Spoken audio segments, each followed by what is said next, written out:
कहानी की शुरुआत होती है पुराने वक्तों में।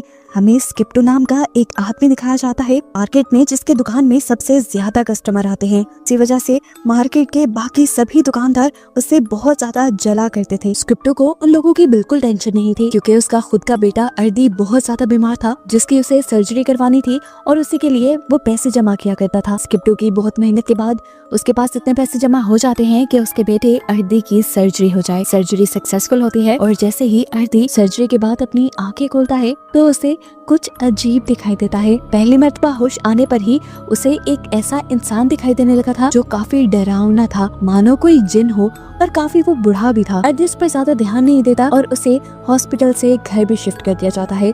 उसकी मॉम और डैड काफी रिलैक्स थे, किसी को टेंशन नहीं थी, लेकिन अर्दी को घर पर भी अक्सर वो बूढ़ा इंसान नजर आने लगा था। आखिर तंग आकर अर्दी ये बात अपनी मॉम को बता ही देता है। मॉम भी परेशान होकर उसे डॉक्टर के पास लेकर जाती हैं।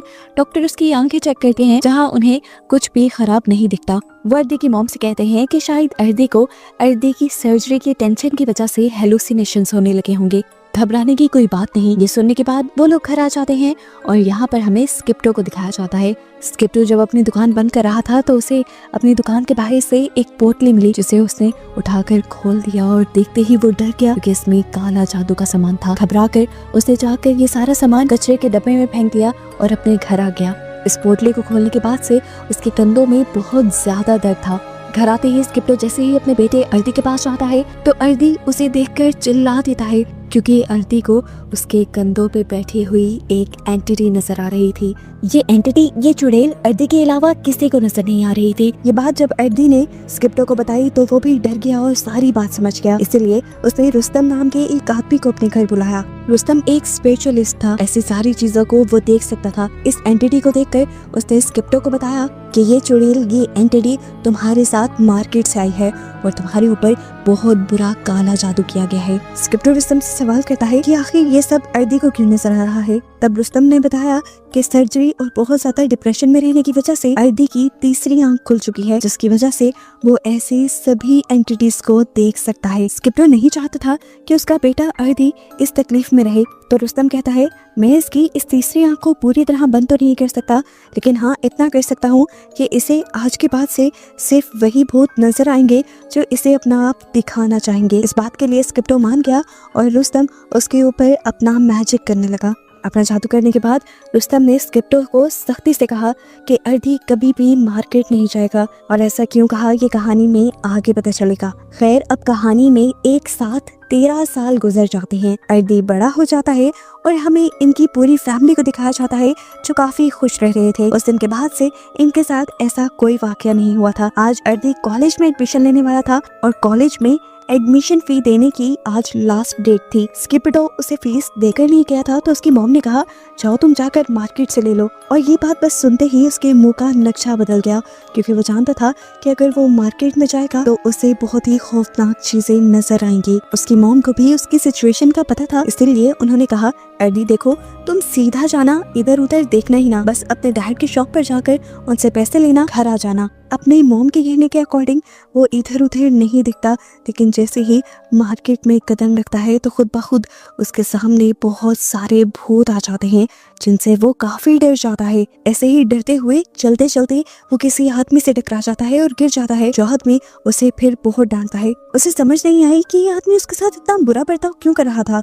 एक दूसरे दुकानदार ने आकर अर्दी को संभाला और उसे कहा इसकी बातों का बुरा मत मानो, इसकी बेटी अभी 2 दिन पहले मरी है। अर्दी को उसके लिए सुनकर बुरा लगा और वो अब अपने डैड के पास आ गया। अपने डैड के ऑफिस के बाहर खड़े ही उसे अपने डैड और अपनी अंकल की आवाजें आ रही थी। उसके अंकल स्किप्टो को कहते हैं इतने लालची मत बनो, जो कर रहे हो वो मत करो। लेकिन स्किप्टो उसकी बात का कोई जवाब नहीं देता और अर्दी को अंदाजा हो जाता है कि उसके डैड कुछ तो बुरा या गलत कर रहे हैं।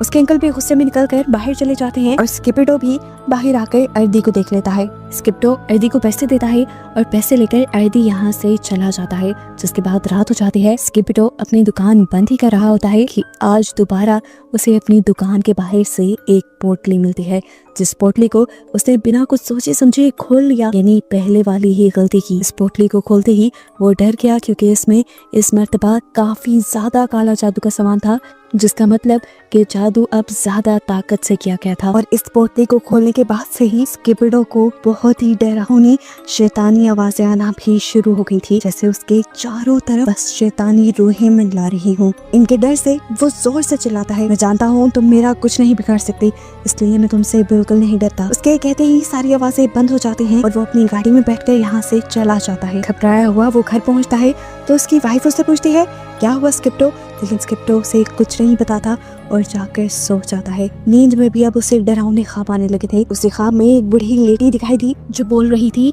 कि 7 समुद्रों का जादू पूरा हो चुका है, इसीलिए सुबंगी तुम आ जाओ। सुबंगी एक शैतान था जिससे उस औरत ने स्किप्टो और उसकी फैमिली को बर्बाद करने का काम दिया। हम देखते हैं कि वो शैतान स्किप्टो के अंदर चला जाता है। स्किप्टो की बॉडी मुड़ने लगती है और उसे बहुत तकलीफ होती है।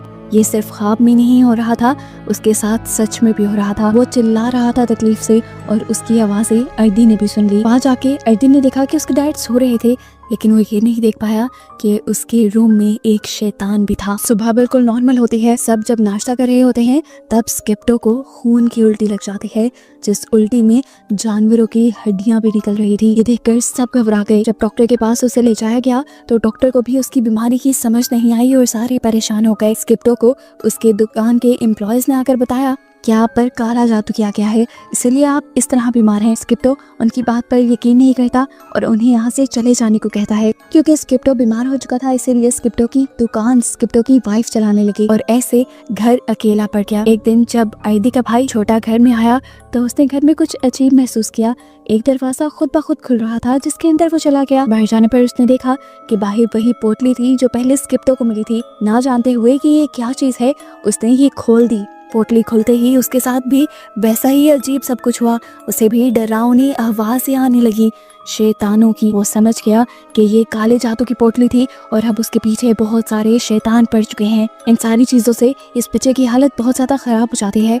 रात में जब ये सब लोग घर आते हैं तो देखते हैं कि आरिफ को तेज बुखार था, साथ ही स्किप्टो की भी हालत और ज्यादा खराब होने लगी थी। अर्दी को स्किप्टो के कमरे से अजीब आवाजें आती हैं। वो जाकर देखता है तो स्किप्टो तड़प रहा था जैसे कोई उसका गला दबा रहा हो, लेकिन ये कौन कर रहा था अर्दी को नजर नहीं आया। ये लोग स्किप्टो को उठाकर हॉस्पिटल ले गए। उसका जिस्म बिल्कुल बेजान हो चुका था, जैसे वो मर गया है। डॉक्टर्स ने बताया कि वो कोमा में जा चुका है। अर्दी अपनी डैड की इस हालत से पागल हो चुका था। वो उल्टा अपने अंकल पे ही गुस्सा होने लगा क्योंकि उसे लगता था कि उसके अंकल उनसे जेलस होते हैं और उन्होंने ही ये काला जादू स्किप्टो पर किया होगा। अब क्योंकि स्किप्टो बीमार था, उसकी देखभाल के लिए भी किसी का होना जरूरी था, तो उसकी मॉम ने स्किप्टो के पास रहने का फैसला किया और अर्दी को अब दुकान की जिम्मेदारी मिल गई। वो जब दुकान पे गया तो उसे शॉकिंग न्यूज मिली कि अब उनकी दुकान में कस्टमर्स आना बंद हो चुके हैं, इसीलिए दुकान के एम्प्लॉयज भी छोड़कर जा रहे थे। ये सुनकर अर्दी और भी ज्यादा उदास हो गया। फिर उसने अकेले ही दुकान को मैनेज करना शुरू किया। रात तक कोई कस्टमर नहीं आया और जब पूरी मार्केट बंद हो गई तब एक कस्टमर आया कि लड़की कोई इंसान नहीं थी। इस चीज का अंदाजा अर्दी नहीं लगा पाया। इस लड़की ने जो सामान मांगा अर्दी उसे देने लगा और जैसे ही अर्दी ने उस लड़की की तरफ सामान बढ़ाया तो लड़की ने उसे अपना चूड़े वाला चेहरा दिखाया। वो गुस्से में थी और अर्दी से कहती है तुम लोगों की वजह से मेरी जान गई। ये सुनते ही अर्दी घबरा गया और वो लड़की उसकी दुकान से चली गई। अर्दी ने उस लड़की का पीछा किया तो वो पास की ही एक दुकान के अंदर गई थी और फिर जाकर वो एक कमरे के पीछे छुप गई। उसने उस कमरे का दरवाजा खोला तो देखा कि वहाँ पर काला जादू का सामान था। इतनी ही देर में इस शॉप का ओनर भी यहाँ पे आ गया जो अर्दी को पकड़ के डांटने लगा और उसे ब्लेम करने लगा अपनी बेटी की मौत के लिए। डर कर अर्दी वापस घर आ गया। वो समझ गया था कि उनके ऊपर काला जादू हुआ है, इसीलिए उसने रुस्तम को बुलाया, उसी आदमी को जिसने पहले भी उनका इलाज किया था। इनके घर आते ही वो आदमी परेशान हो गया क्योंकि इतना सख्त काला जादू उसने आज से पहले कभी नहीं देखा था। वो जल्दी से इन लोगों को कुछ बैंड्स देता है जो इनकी हिफाजत करेंगे, लेकिन अब शायद इन बैंड से भी कुछ होने वाला नहीं था क्योंकि अर्दी के भाई आरिफ की तबीयत बहुत ज्यादा खराब हुई और उसकी मौत जिसने अर्दी को पूरी तरह तोड़ दिया। वो गुस्से में अगले ही दिन अपने अंकल के पास गया और उनको बुरा भला बोलने लगा और कहने लगा बताएं अब क्या चाहते हैं, अब तो मेरा भाई भी मर गया है, अब क्या हम सबको मारना चाहते हैं, बंद भी कर दें काला जादू। तो यहाँ पर उसके अंकल ने उसे एक बहुत बड़ी सच्चाई बताई कि बेटा काला जादू मैं नहीं करता, बल्कि इसकी शुरुआत तुम्हारे ही डैड ने की थी। बताते हैं कि सालों पहले जब तुम्हारे डैड के पास कोई नहीं था,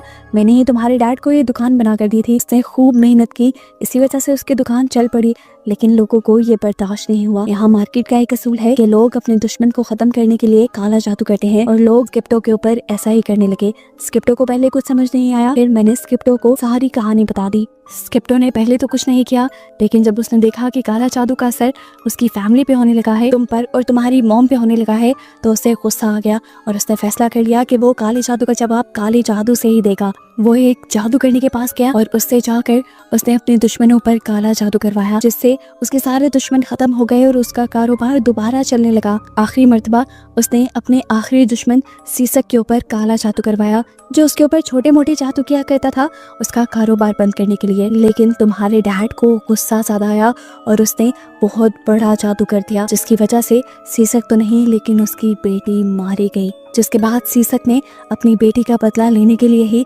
तुम्हारे डैड पे ये सबसे खतरनाक काला जादू किया है, समुद्रों वाला काला जादू। ये सब बातें सुनकर अर्दी बहुत परेशान हो गया। अर्दी जल्दी से जाकर काले जादू की सारी चीज़ों को अपने घर से दूर करना चाहता था, लेकिन इससे पहले कि घर पहुंचता हमें दिखाया गया कि एक आग की जलती हुई पोटली आकर उनके घर पे गिर गई, जिसे खोल दिया अर्दी की मॉम ने। जैसे ही वो लेडी इस पोटली को खोलती है तो उसकी तबीयत बिगड़ जाती है।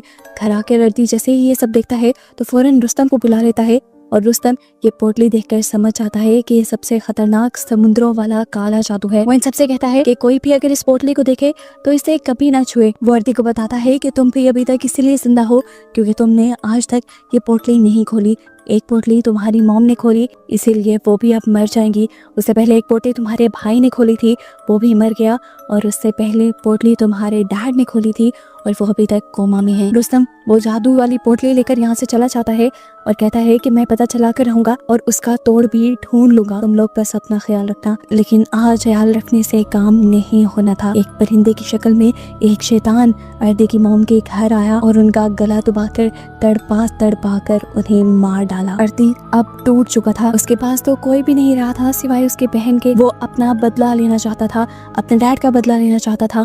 इसीलिए रुस्तम उसके पास आया और रुस्तम ने उसे बताया कि मैं पता चला चुका हूँ ये जादू कौन सा है। इस जादू को सुबंगी शैतान की मदद से किया गया है, जिसे जगाना इतना आसान नहीं।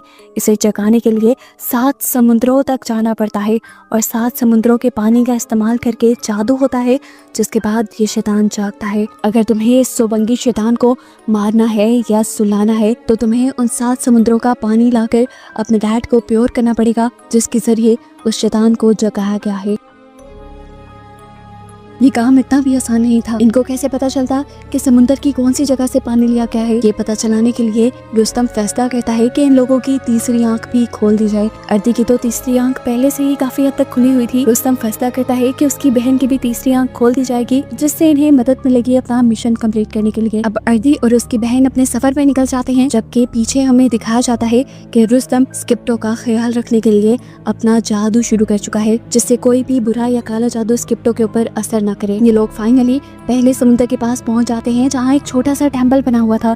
इन्हें बस यहाँ से पानी लेना था, लेकिन यहाँ पर मौजूद शैतानी आत्मा इन्हें बहुत ज्यादा डरा देती है, पानी नहीं लेने देती। लेकिन स्किप्टो की बहन उसे चकमा देकर फाइनली ये लोग यहाँ से पानी लेकर आगे की तरफ बढ़ जाते हैं। इनकी तीसरी खुली हुई आंख ऐसे ही बाकी 6 समुद्रों पर बने टेम्पल को ढूंढने में मदद देती है और हर समुद्र पर पहुँच कर ये लोग बहादुरी से शैतानी पावर्स से लड़कर आखिर अपने डैड को बचाने के लिए पानी लाने में कामयाब भी हो जाते हैं। लेकिन अब भी एक बहुत बड़ा ट्विस्ट है, ये लोग अपने डैड को बचा भी पाएंगे कि नहीं, क्योंकि इनको घर पहुंचते हुए पूरी रात लग जाएगी। और यहाँ हमें सुबंगी शैतान को दिखाया जा रहा है, जो पहुंच चुका है इनके घर इनके डैड को मारने के लिए। सुबंगी को रोकने के लिए रुस्तम कॉन्टिन्यूस अपना जादू कर रहा था, जिससे सुबंगी को थोड़ी थोड़ी तकलीफ हो रही थी। इसीलिए सुबंगी ने पहले स्किप्टो को मारने से पहले रुस्तम को ही मारने की प्लानिंग की। ये अजीब सा डरावना सींग वाला शैतान पहले रुस्तम के ऊपर ही हमला करके उसे मार देता है और फिर उसे घर पे नजर आते हैं अर्दी के अंकल। ये बंदा भी उसका मिशन न खराब कर दे, इसीलिए सुबंगी पहले इसे ही मारने का सोचता है। उसका गला पकड़कर अपने बड़े बड़े हाथों से वो दुबा कर उसे मार देता है और इतनी ही देर में हम देखते हैं कि बाहर अर्दी की गाड़ी आ जाती है। अंदर आती ही वो शौक हो गया, क्योंकि उसने आते ही रुस्तम और अपने अंकल की लाश देख ली। लेकिन अभी दुख करने का या शौक रहने का टाइम नहीं था। वो जल्दी से अपने डैड के पास गया। सुबंगी के अपने डैड के पास पहुंचने से पहले ये लोग जल्दी से पानी निकाल कर अपने डैड को नहलाना शुरू कर देते हैं। लेकिन इस टाइम पर सुबंगी यहाँ जाता है इनका मिशन तबाह करने के लिए। वो उठाकर सबसे पहले अर्दी की बहन को यहाँ से दूर फेंकता है और फिर अर्दी के ऊपर भी हमला करता है। अर्दी उस शैतान को पूरी तरह देख पा रहा था, लेकिन फिर भी उससे डर नहीं रहा था। 6 पानी वो ऑलरेडी अपने डैड के ऊपर डाल चुके थे और 7वां पानी उन्होंने अब डालना था। शैतान भी जानता था कि अगर 7वां पानी उन्होंने डाल दिया तो उसका मिशन खत्म हो जाएगा और हो सकता है वो भी खत्म हो जाए। इसलिए वो पूरी कोशिश करता है कि अर्दी ये पानी स्किप्टो पर ना डाले। वो अर्दी को मारने के लिए उसे ही पकड़ लेता है और यहाँ इस पॉइंट पे आके अर्दी अपना सहन लड़ाता है और पानी को दीवार की तरफ उछाल देता है। दीवार से टकराने के बाद ये पानी स्किप्टो के ऊपर गिर जाता है और आखिर ये जादू टूट जाता है। वो शैतान अर्दी को फेंक देता है। यहाँ पर तेज रोशनियां दिखाई जाती हैं और ऐसा महसूस होता है कि जैसे वो शैतान खत्म हो गया है। इस काले जादू के खत्म होते ही स्किप्टो तो ठीक हो चुका था, लेकिन अब सवाल ये था कि आखिर सुबंगी गया कहाँ। हम देखते हैं कि वो आदमी सीसक जिसने स्किप्टो पर ये जादू किया था, उसने अपनी दुकान में जाकर देखा कि कैंडल बुझ गई है। ये इस चीज की निशानी थी कि काले जादू ने काम नहीं किया। वो जल्दी से डरकर अपनी जादू करने के पास गया तो जादू करने भी बहुत ज्यादा घबराई हुई थी और किसी जादू की तैयारी कर रही थी। वो सीसक को बताती है कि अगर सुबंगी अपना मिशन पूरा नहीं कर पाता तो वो आकर उन्हीं लोगों को मार देता है जिन्होंने उसे जगाया होता है। स्किप्टो के बच्चों ने उस जादू का तोड़ ढूंढ लिया था। सुबंगी अपना काम पूरा नहीं कर पाया और अब वो बगैर किसी की जान लिए सोएगा भी नहीं।